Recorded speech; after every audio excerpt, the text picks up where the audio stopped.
So interstitial diffusions size, right? So successful jumping rate for dilute solids is determined by thermal energy. So when I say thermal energy, I'm referring about temperature, right? I'm giving a temperature. So anything anything that involves energy is connected to temperature. Okay. So neighboring interstitial typically are not occupied. All right. Okay, so this is a FCC, right? So regardless FCC, BCC, and all this stuff. So if you have a atom inside of here, right? Let's say you have atom inside. How many directions can you diffuse? So we have 1, 2, 3, 4, 5, and 6, right? So basically 6 directions, like front, back, right, and left, right, and then up and down. So 6 directions, right? So basically, if you have atoms, you have 6 different directions you can diffuse. Okay. So this is.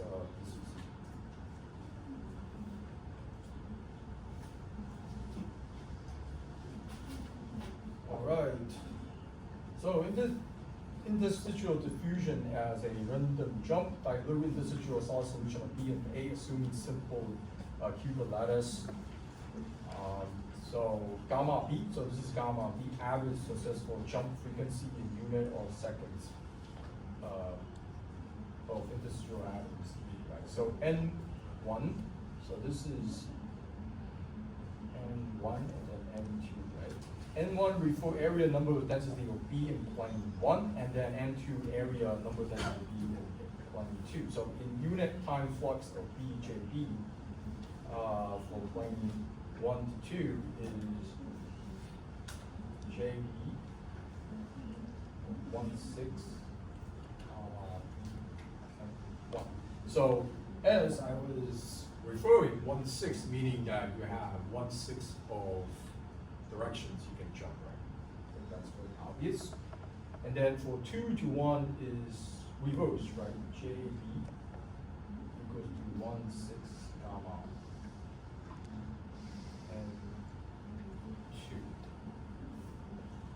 Okay? All right? But that's just gamma B times N1. So if you combine the net flux is JB goes to this direction, JB minus this direction,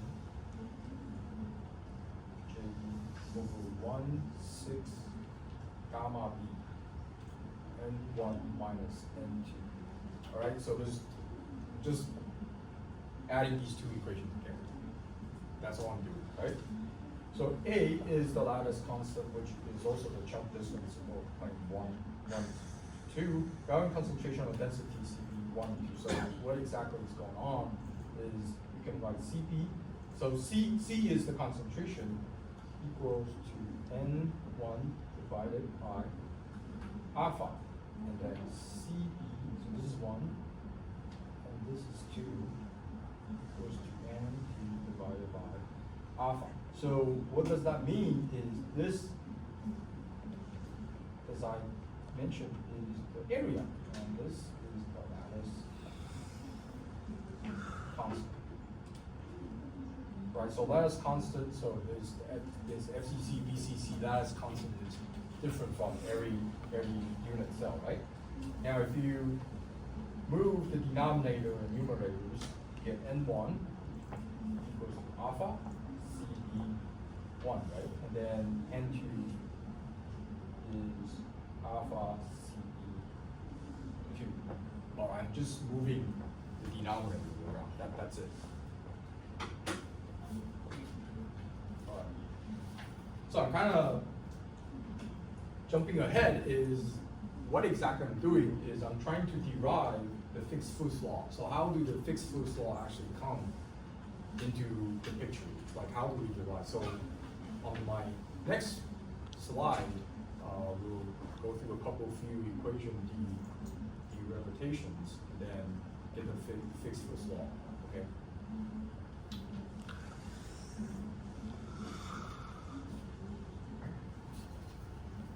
Right.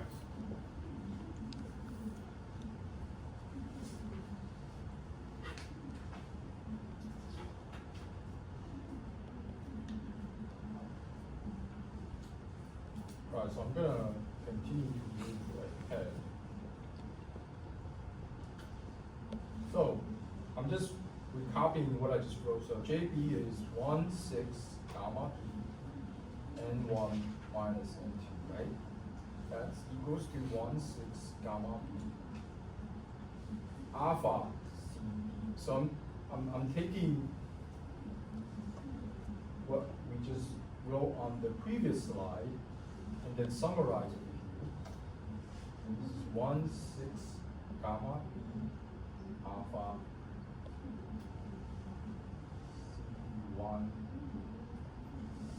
C2. Okay? Now, since both jumping distance and lattice constant alpha and CB minus CB are very small, we can conclude that CB2 minus CB1 divided by alpha is approximately to a small partial deviation. Okay? So it's just a small partial deviation. This is very small. So then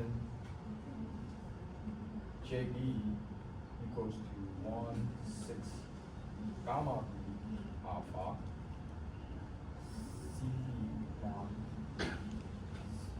CB2, 1, 6, gamma B, alpha, square root, CB2 minus CB1 divided by alpha. This, if we organize, get 1, 6, gamma B, alpha, partial deviation of CX. Okay, so this over here is just this over here. I'm just swapping this stuff, right?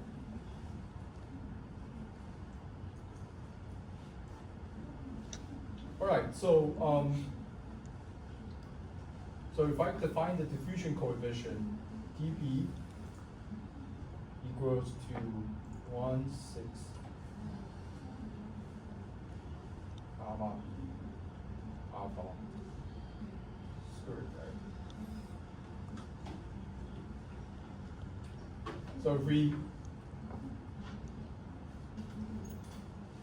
So if we take this and put it over here, we have the flux equals to minus dB, and then the concentration. So this is how we divide fix this law. Okay, so this is the interstitial diffusion, right? So this kind of the derivative you can find in chapter 2 in your phase transformations book. Okay, so spend some time to do the derivative. Okay. All right. Any unclear mathematic formula you can't really understand? Not clear. I'm just kind of changing numbers. That's it.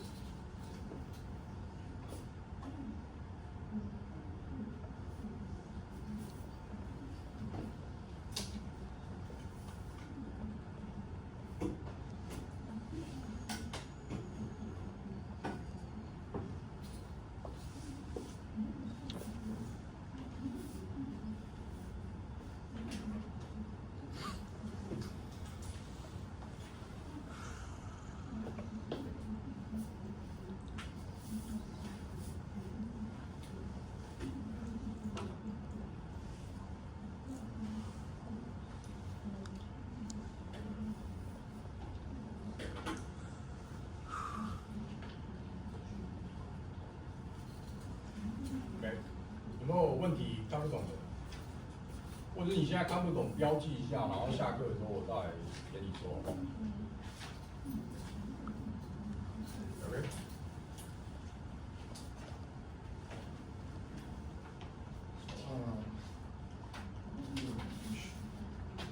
right, so I'm gonna continue to push forward. So interstitial diffusion coefficient, diffusion fixed first law, JB equals to minus dV, CB. So this, again, the concentration here. So diffusion coefficient is dB equals to 1/6 gamma B alpha squared, right? So impacts of lattice structure, right? So other qubit lattice basically still applicable, right? So meaning that you still can use this equation, okay? Applicable. APPLICAPLE. So just need slight revision. Okay? If it's non-qubit, so you might have for ceramic, you might have like hexagonal, tetrahedral, the ABC is not the same. So non-qubit, the dB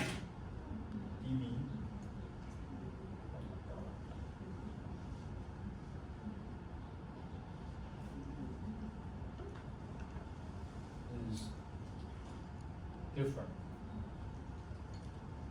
along the crystal direction.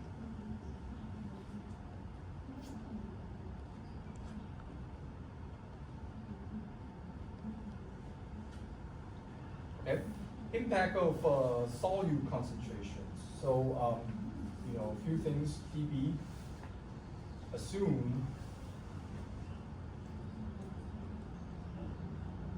constant for small variation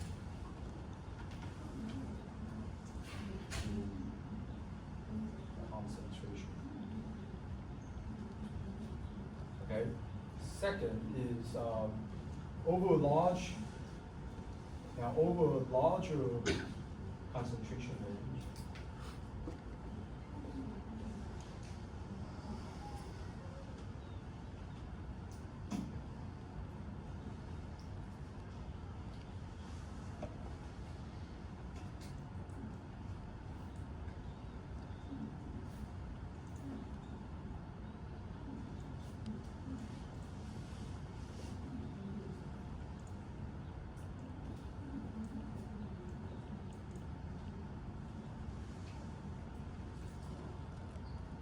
Like we see in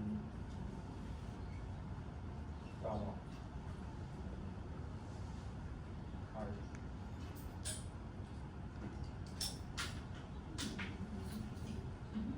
Okay. So I'll elaborate that a little bit more on my next slide. Okay. So go ahead and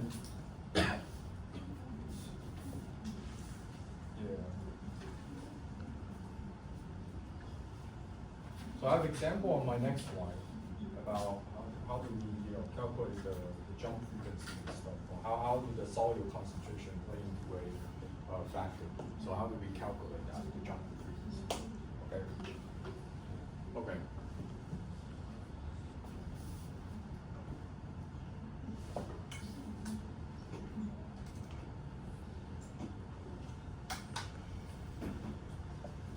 So kind of changing topic. I know this is a very burden topic when I'm writing math equation, but just want to share something. So 2 weeks ago, I traveled, international travel to Mumbai, so India. So actually, we don't have a direct flight from Taiwan to India, Mumbai. So luckily, I traveled from February because I was told that if I travel any season, it's not during the winter time, it might be very hot there. People are pretty nice over there. It's just the food sometimes is very, very exotic. They have all kind of curry based. In Taiwan, I believe pork is our major kind of meat source or protein. Apart from that, probably comes chicken or beef, right? But in India, I don't know, probably most of you are domestic students. I think most of them are vegan, vegetable, as they would main food. If you choose to eat, meat, it's only chicken. But regardless about all these other food, most of them are like curry. They're like curry A from curry F. So it's either like green curry or red curry or. Don't get me wrong, they're nice, right? But you have like 5 days of curries from lunch to dinner. It's just sometimes you don't know. And they offer me with this bread and stuff where they use fingers to try to dip it inside and then eat it. And then I'm sure it's very hygienic, but sometimes as a foreigner, if you go there, it's not really, you don't get used to it much. But anyway, it's interesting travel, a lot of dynamic going on. I don't know, I really didn't know when I became a professor I have to travel so much, but apparently I have to travel now. Actually, I don't really like to travel. When I go to a hotel, I just can't really bear the fact that that bed has been slept over so many people and there's hairs under the bed sheets and all this stuff, right? And I actually bring my own stuff, but I'm sure the hotel is very clean, but it's personal preferences. If that makes sense to you. Okay, all right. Move on. Example of interstitial diffusions, estimation of interstitial atomic jump frequency. So again, two things we want to answer. What is the essential successful jump frequency gamma? Right? So this is a common question to get of what is the carbon diffusion in a gamma iron phase? What's the jumping frequency? And in how many attempts succeed with a jump? All right. So we're gonna try to crack down and try to calculate that. Okay. So jump distance. So A equals to B divided by radical 2. So this is just the lattice constants. I'm just trying to calculate A. So 0.26 millimeter. All right. So calculating the diffusion coefficient.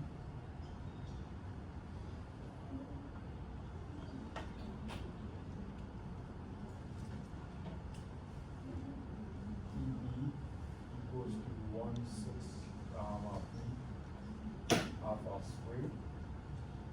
So we already know that from our previous slide, right? So the successful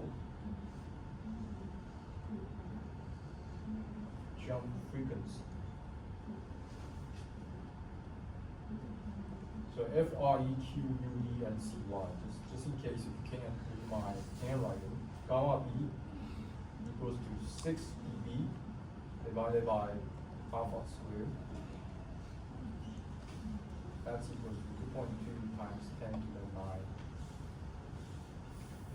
seconds, right? So to obtain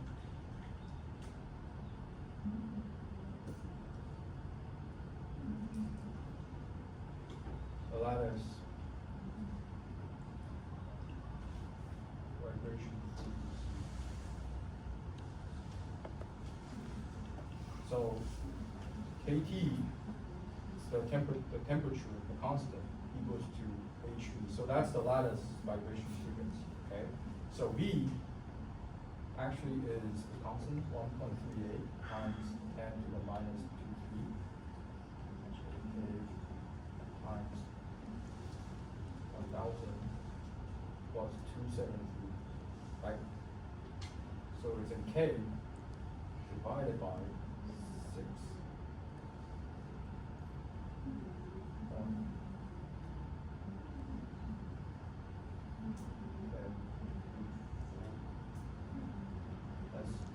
So you get 2.6 times 10 to the 13. Okay, so that's basically the V, right? Now, so when we have gamma divided by V, so basically it is close to the minus 4.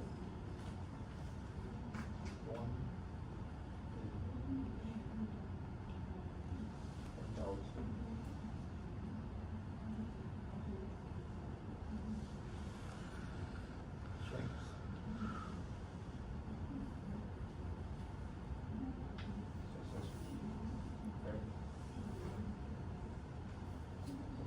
So I kind of jump very quickly is when you calculate the V, you have the gamma boundary, right? So the gamma, and then divided by V, you get 10 to the minus 4. So this is basically 1 in 10,000 jump being successful, okay? So I just want to, this is answering question number 2 in case you kind of lost. Successful jump frequency is 2.2 times 10 to power 9. So that's the jump frequency. And the second is what's the successful jump? So basically it's close to 1 in 10,000 jump being successful. Okay, so you can review the math. I'm just quickly throwing all these equations here. All right. Does it make sense to you guys? Does it make sense? Okay.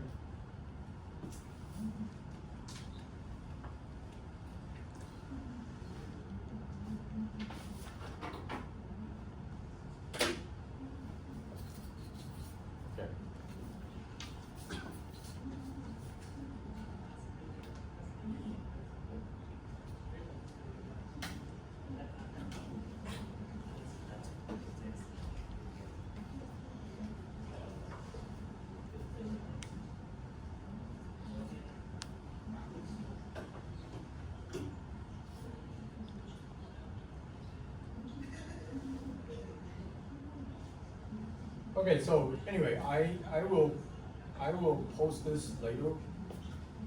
So if you haven't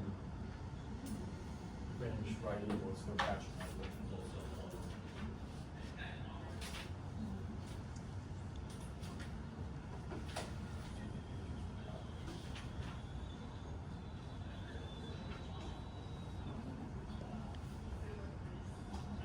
If you still copy, the most important is copy this down.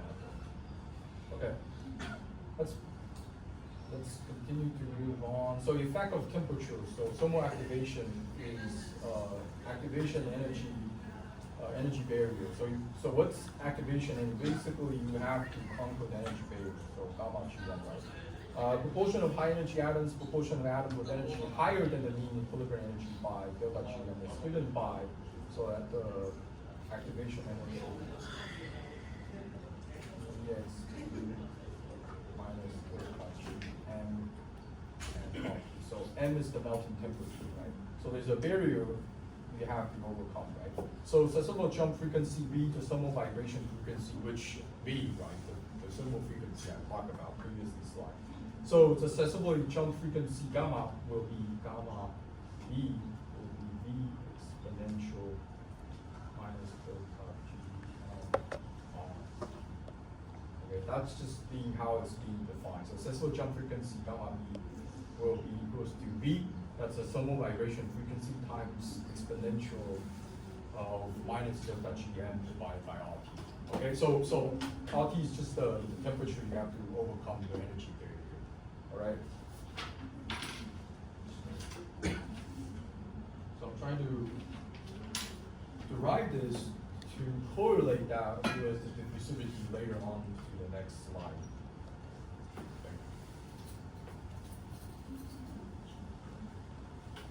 So one thing is this is not for the international student, for the master student. I don't know if you have go to Bushiban or cram school.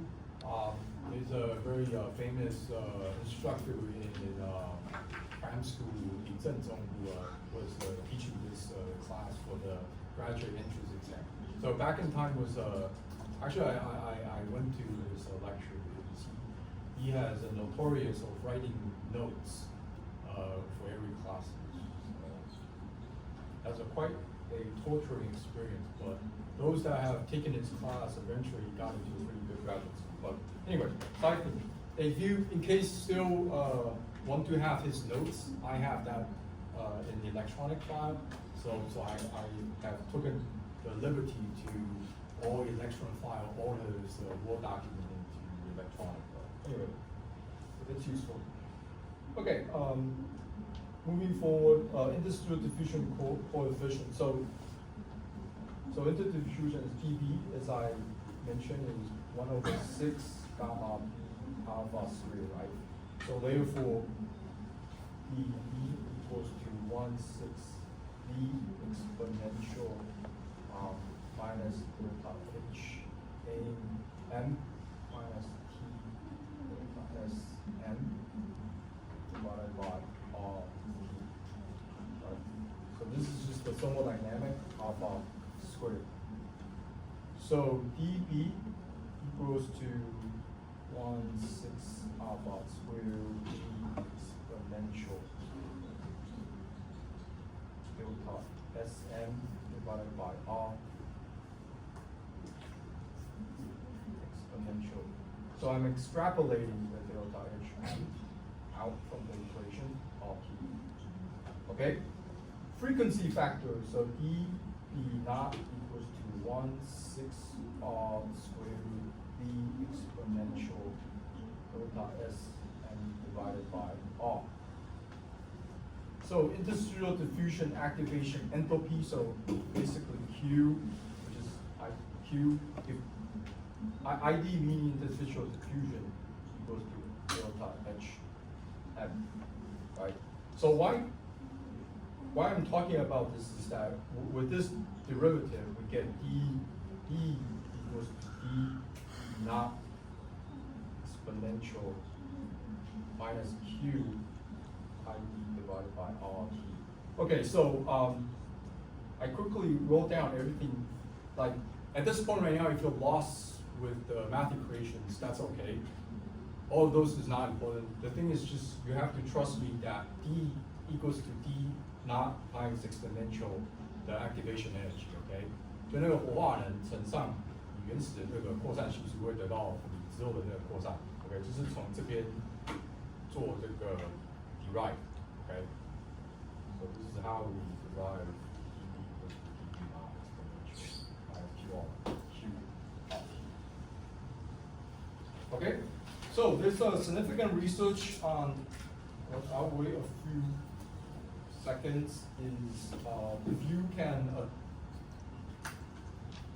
so you can measure the diffusion coefficient to obtain the activation energy at T naught value. So if you know what's the diffusion coefficient of the current material, then you can derive the activation of the T naught. Okay, so we'll talk about next. Next topic.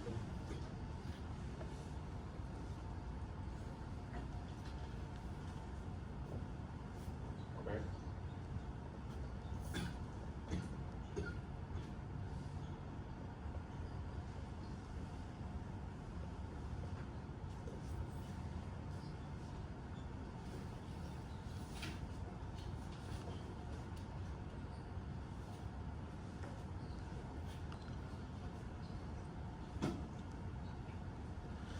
Okay, so I think this is the last.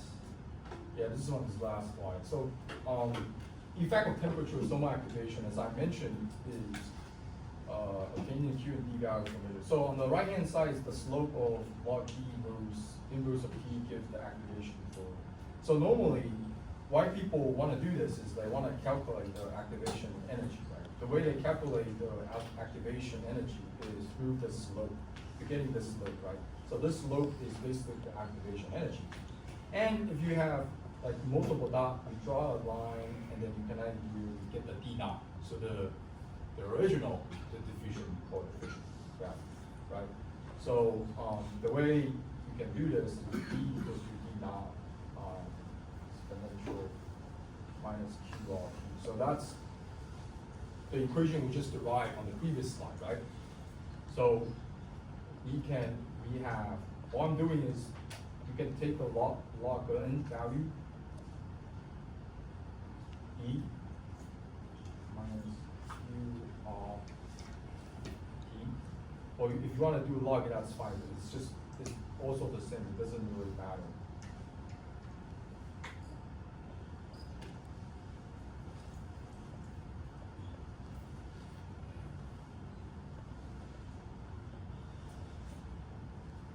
Okay, so with that you get y equals to b plus mx, right? So the m over here the slope where you get the activation edge. Okay, and this is the B naught. So the B value, y equals to B naught. So this is also the same. Right? You get this. Once you get the B, you can get your original diffusion coefficient. Right? Does that make sense? So a lot of people they use this method to get their activation edge. Okay. Does that make sense? So I have another slide that talk about steady state diffusion, more detail how we derive the Fick's second law. How about pretty much? Okay, so on this side, let's stop over here. I don't want to continue on to make you guys round of this. Okay, so if you guys have any questions, please feel free to stay, or else I'll end the class today over here. Okay? All right, sounds good. All right, take care. I'll see you guys next week.